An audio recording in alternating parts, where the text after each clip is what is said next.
अपने बच्चों की प्रशंसा पर कौन खुश नहीं होता। रमा भी इसका अपवाद न थी। अपनी दोनों बहुओं की बातें वह बढ़ चढ़ कर लोगों को बताती। उनकी बहुएं हैं ही अच्छी, जैसी सुंदर और सलोनी वैसी ही सुशील व विनम्र भी। एक कॉन्वेंट स्कूल की टीचर है तो दूसरी बैंक में अफसर। रमा के लिए बच्चे ही उनकी दुनिया है। उन्हें जितनी बार वह देखती मन ही मन बलया लेती। दोनों लड़कों के साथ साथ दोनों बहुओं का भी वह खूब ध्यान रखती। वह बहुओं को इस तरह रखती कि बाहर से आने वाला अनजान व्यक्ति देखे तो पता न चले कि ये लड़कियां हैं या बहुएं हैं। सभी परंपराओं और प्रथाओं से परे घर के सभी दायित्व को वह खुद ही संभालती। बहुओं की सुविधा और आजादी में कभी हस्तक्षेप नहीं करती। लड़के तो लड़के, माँ के प्यार और प्रोत्साहन से पराए घर से आए लड़कियों ने भी प्रगति की। माँ का स्नेह, सीख, समझदारी और विश्वास मान्या और उर्मिन के आचरण में साफ झलकता। देखते ही देखते अपने छोटे से सीमित दायरे में उन्हें यश भी मिला और नाम भी। कार्यालय और मोहल्ले में वे दोनों ही अच्छी खासी लोकप्रिय हो गईं। जिसे देखो वही अपने घर मान्या और उर्मी का उदाहरण देता कि भाई बहुएं हों तो बस मान्या और उर्मी जैसी। रमा, तूने मान्या व उर्मी के रूप में दो रतन पाए हैं, वरना आजकल के जमाने में ऐसी लड़कियां मिलती ही कहाँ हैं। और इसी के साथ कॉलोनी की महिलाओं का एक दूसरे का बहुपुराण शुरू हो जाता। रमा को तुलना भली न लगती। उन्हें तो इसकी उसकी बुटाई भी करनी नहीं आती, पर अपनी बहुओं की बड़ाई उन्हें खूब सुहाती थी। वो खुशी से फूली न समाती। इधर कुछ समय से रमा की सोच बदल रही है। मान्या और उर्मी की यह हरदम की बड़ाई उन्हें कहीं न कहीं खटक रही है। अपने ही मन के भाव रमा को स्तब्ध सा कर देते हैं। वह लाख अपने को धिक्कारे फिटकारे पर विचार हैं कि न चाहते हुए भी चले आते हैं। मैं जो दिन भर खटती हूँ, परिवार में सभी की सुख सुविधाओं का ध्यान रखती हूँ, दोनों बहुओं की आजादी में बाधक नहीं बनती, उन पर घर परिवार का दायित्व नहीं डालती, वो क्या कुछ भी नहीं। बहुओं को भी देखो, पूरी की पूरी प्रशंसा कैसे सहजता के साथ खुद ही ओढ़ लेती हैं। माँ का कहीं कोई जिक्र तक नहीं करती। उनकी इस सफलता में मेरा काम क्या कुछ भी नहीं। अपनी दोनों बहुओं के प्रति रमा का मन जब भी कड़वाता तो वह कठोर हो जाती। बात बे बात डांटपट देती तो वे हकबकाई सी हैरान रह जाती। मान्या और उर्मिन का सहमापन रमा को कचोट जाता। अपने व्यवहार पर उन्हें पछतावा हो आता और जल्द ही सामान्य हो वह उनके प्रति पुनः उदार और ममतामयी हो उठती। मांझी में आए इस बदलाव को देखकर मान्या और उर्मिन असमंजस में पड़ जाती, पर काम की व्यस्तता के कारण वे इस समस्या पर विचार नहीं कर पाती थीं। फिर सोचती कि माँ का क्या, पल में तोला पल में माशा। अभी डांट रही हैं तो अभी बहलाना भी शुरू कर देंगी। क्रिसमस का त्योहार आने वाला था। ठंड खूब बढ़ गई थी। उस दिन सुबह रमा से बिस्तर छोड़ते ही नहीं बन रहा था। ऊपर से सिर में तेज दर्द हो रहा था। फिर भी मान्या का ख्याल आते ही रमा हिम्मत कर उठ खड़ी हुई। किसी तरह अपने को घसीटकर रसोई घर में ले गई और चुपचाप मान्या को दूध व दलिया दिया। रात की बची सब्जी माइक्रोवेव में गरम कर 2 पराठे बनाकर उसका लंच भी पैक कर दिया। माँ का मूड बिगड़ा समझकर मान्या ने बिना किसी नाजनखरे के नाश्ता किया। लंच बॉक्स रख टाटाबाई कहती भागती हुई घर से निकल गई। 9 बजे तक उर्मी भी चली गई। सुयश और सुजय के जाने के बाद अंत में राघव भी चले गए थे। 10 बजे तक घर में सन्नाटा छा जाता है। पीछे एक आंधी अंधड़ छोड़कर सभी चले जाते हैं। कहीं गीला तौलिया पलंग पर पड़ा है तो कहीं गंदे मोजे जमीन पर। कहीं रेडियो बज रहा है तो किसी के कमरे में टेलीविजन चल रहा है। किसी ने दूध अधपिया छोड़ दिया है तो किसी ने टोस्ट को बस जरा कुतर कर ही धर दिया है। लो अब भुगतो, सहेजो और समेटो। कभी आनंद अनुराग से किए जाने वाले काम अब रमा को बेमजा बोझ लगते। सास के जीते जी उनके उपदेशों पर उसने ध्यान न दिया। अब जाकर रमा उनकी बातों का मर्म मान रही थी। बहू, तू तो अपनी बहुओं को बिगाड़ के ही दम लेगी। हर दम उनके आगे पीछे डोलती रहती है। हर बात उनके मन की करती है। अरे ऐसा तो न कहीं देखा न सुना। डोर इतनी ढीली भी न छोड़, लगाम तनिक कस के रख। अम्मा, ये भी तो किसी के घर की बेटियां हैं। घोड़ियां तो नहीं कि उनकी लगाम कसी जाए। सास से रमा ठिठोली करती तो वह बेचारी चुप हो जाती। तब मान्या और उर्मिन उसका कितना मान करती थीं। हरदम मामा करती आगे पीछे लगी रहती थीं। अब तो सारी सुख सुविधाओं का उन्होंने स्वभाव बना लिया है।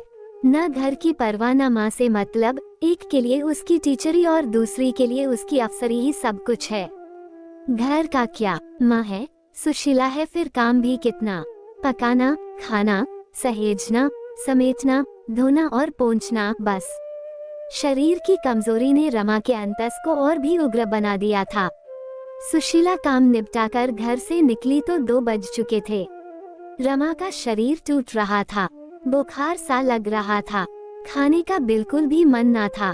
उन्होंने मान्या की थाली परोसकर मेज पर ढक कर रख दी और खुद चटाई लेकर बरामदे की धूप में जा लेटी। बाहर के दरवाजे का खटका सुन रमा चौंकी। रोज की तरह मान्या 2:30 बजे आ गई थी। अरे मां जी, आप धूप सेक रही हैं। चहकती हुई मान्या अंदर अपने कमरे में चली गई और चाह कर भी आंखें न खोल पाई। हाथ मुंह धोकर मान्या वापस पलटी तो रमा अभी भी आंखें मूंदे पड़ी थी। मेज पर एक ही थाली। मान्या ने खुद से प्रश्न किया, फिर सोचा शायद मांजी खाकर लेटी हैं। थक गई होंगी बेचारी, दिन भर काम करती रहती हैं। रमा को झुरझुरी सी लगी। वह धीरे से उठी, चटाई लपेटी, दरवाजा बंद किया और कांपती हुई अपनी रजाई में जा लेटी। उधर मान्या को खाने के साथ कुछ पढ़ने की आदत है। उस दिन भी वही हुआ। खाने के साथ वह पत्रिका की कहानी में उलझी रही तो उसे यह पता नहीं चला कि मांजी कब उठी और जाकर अपने कमरे में लेट गईं। बड़ी देर बाद वह मेज पर से बर्तन समेटकर जब रमा के पास पहुंची तो वह सो चुकी थी। गहरी नींद है, सोने दो, शाम को समझ लूंगी। सोचते सोचते मान्या भी जा लेटी तो झपकी लग गई। रोज का यही नियम था। दोपहर के खाने के बाद 1-2 घंटा दोनों अपने अपने कमरों में झपक लेती। शाम की चाय बनाने के बाद ही रमा मान्या को जगाती। सोचती बच्ची थकी है, जब तक चाय बनती है उसे सो लेने दिया जाए। बहुत सारे लाड़ के बाद जागकर मान्या चाय पीती, स्कूल की कापियां जांचती और अगले दिन का पाठ तैयार करती। इस बीच रमा रसोई में चली जाती और रात का खाना बनाती। जल्दी जल्दी सब कुछ निपटाती ताकि शाम का कुछ समय अपने परिवार के साथ मिल बैठकर गुजार सकें। संगीत के शौकीन पति राघव आते ही टेप रिकॉर्ड चला देते तो घर चहकने लगता। उर्मिन को आते ही मांझी से लाड़ की ललक लगती। बैग रखकर वह वहीं सोफे पर पसर जाती। सुजय एक विदेशी कंपनी में बड़ा अफसर था। रोज देर से घर आता और सुयश सदा का चुप्पा। जरा सी हाय हेलो के बाद अखबार में मुंह देकर बैठ जाता था। उर्मिन उससे उलझती, टेलीविजन बंद कर घुमा लाने को मचलती। दोनों आपस में लड़ते झगड़ते। ऐसी खट्टी मीठी नोकझोंक के चलते घर भरा भरा लगता और रमा अभिमान अनुराग से उत्प्रोत हो जाती। लगातार बजती दरवाजे की घंटी से मान्या अचकचा कर उठ बैठी। खूब अंधेरा घेर आया था। दौड़कर उसने दरवाजा खोला तो सामने तमतमाई उर्मिन खड़ी थी। कितनी देर से घंटी बजा रही हूँ, आप अभी तक सो रही थीं। माँ कहाँ है? कहकर उर्मी के कमरे की ओर दौड़ी। मांझी को कुछ खबर ही न थी। वह तो बुखार में तपी पड़ी थी। डॉक्टर आया, जांच के बाद दवा लिखकर समझा गया कि कैसे और कब कब लेनी है। घर सुनसान था और सभी गुमसुम। मान्या का बुरा हाल था। मैं तो समझी थी कि मांझी थककर सोई हुई हैं। हाय, मुझे पता ही न चला कि उन्हें इतना तेज बुखार है। इसमें इतना परेशान होने की क्या बात है? बुखार ही तो है, 1-2 दिन में ठीक हो जाएगा। पापा ने मान्या को पुचकारा तो उसकी आंखें भर आई। अरे, इसमें रोने की कौन सी बात है? राघव बिगड़ गए। अगले दिन दिनचर्या रमा की आंख खुली तो राघव को छोड़ सभी अपने अपने काम पर जा चुके थे। घर में इधर उधर देखकर रमा अकुलाई तो राघव उन बिन बोले भावों को तुरंत ताड़ गए। मान्या तो जाना ही नहीं चाहती थी। मैंने ही जबरदस्ती उसे स्कूल भेज दिया है। उर्मी को तो तुम जानती ही हो, इतनी बड़ी अफसरी, तिस पर नई नई नौकरी, छुट्टी का तो सवाल ही नहीं। हाँ, क्यों नहीं, सभी काम जरूरी ठहरे। मेरा क्या, बीमार हूँ तो ठीक भी हो जाऊंगी, रमा ने ठंडी सांस छोड़ते हुए कहा था। राघव ने बताया, मान्या तुम्हारे लिए खिचड़ी बनाकर गई है और उर्मिन ने सूप बनाकर रख दिया है। रमा ने बारी बारी से दोनों चीजें चख कर देखी। खिचड़ी उसे फीकी लगी और सूप कसला। 3 दिनों तक घर मशीन की तरह चलता रहा। राघव छुट्टी लेकर पत्नी की सेवा करते रहे। बाकी सब समय पर जाते, समय पर आते, आकर कुछ समय माँ के साथ बिताते। तीसरे दिन रमा का बुखार उतरा। दोपहर में खिचड़ी खाकर वह भी राघव के साथ बरामदे में धूप में जा बैठी। राघव पेपर देखने लगे तो रमा ने भी पत्रिका उठा ली। ठीक तभी बाहर का दरवाजा खुलने का खटका हुआ। रमा ने मुड़कर देखा तो मान्या थी। साथ में 2-3 उसके स्कूल की ही अध्यापिकाएं भी थीं। अरे मांजी, आप अच्छी हो गई। खुशी से मान्या ने आते ही उन्हें कुछ पकड़ाया और खुद अंदर चली गई। अरे यह क्या है? रमा ने पैकेट को उलट पलट कर देखा। आंटी, मान्या को बेस्ट टीचर का अवार्ड मिला है।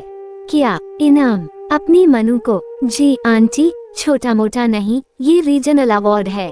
रोमांचित रमा ने झटपट पैकेट खोला। अंदर गोल डब्बी में सोने का मेडल झिलमिला रहा था। प्रमाण पत्र के साथ 10,000 रुपए का चेक भी था। मारे खुशी के रमा की आवाज ही गुम हो गई। आंटी देखो ना, मान्या ने कोई ट्रीट तक नहीं दी।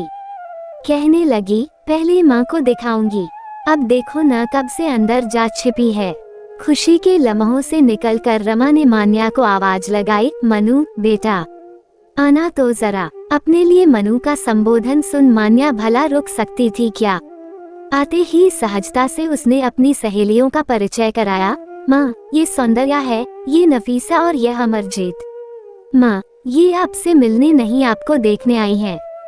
वह क्या है ना माँ, ये समझती हैं कि आप संसार का 8वां अजूबा हो। यह क्या बात हुई भला? रमा के माथे पर बल पड़ गए।